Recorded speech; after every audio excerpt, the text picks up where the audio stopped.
पश्चिम बंगाल फतह करने की कवायद में जुटी भारतीय जनता पार्टी अब अपने नेताओं की बड़ी रैलियां करने जा रही है।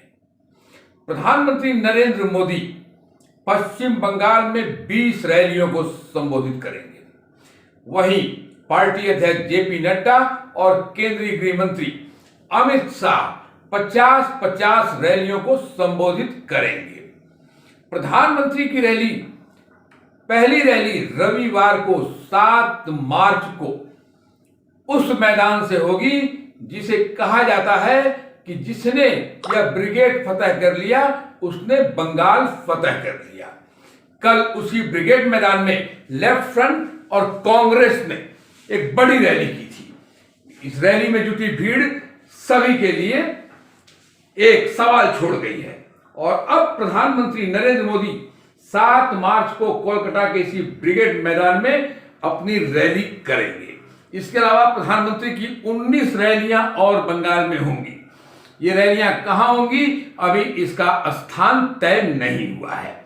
वहीं गृह मंत्री अमित शाह और बीजेपी अध्यक्ष जेपी नड्डा 50-50 चुनावी रैलियों को संबोधित करेंगे। बंगाल में पहली बार भगवा झंडा फहराने के लिए बीजेपी ने कमर कसी है।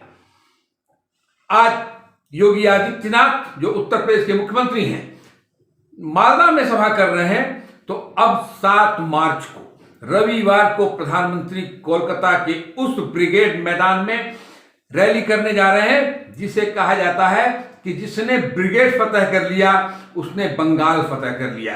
यानी ब्रिगेड मैदान में जुटी भीड़ एक संकेत दे देती है कि बंगाल का चुनाव परिणाम क्या होगा।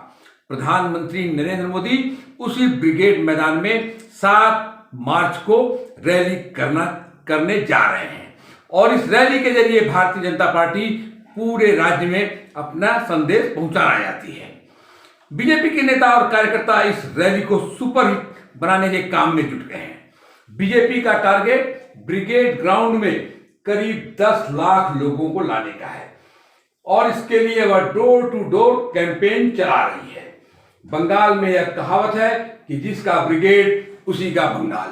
अब देखना है प्रधानमंत्री नरेंद्र मोदी की ब्रिगेड मैदान में कितनी भीड़ जुटती है और भारतीय जनता पार्टी के नेताओं की इस 62 दिन के चुनावी उत्सव में ताबड़तोड़ रैलियां कितना उसके पक्ष में माहौल बनाती हैं। यह सब 2 मई को मतगणना के बाद पता चलेगा।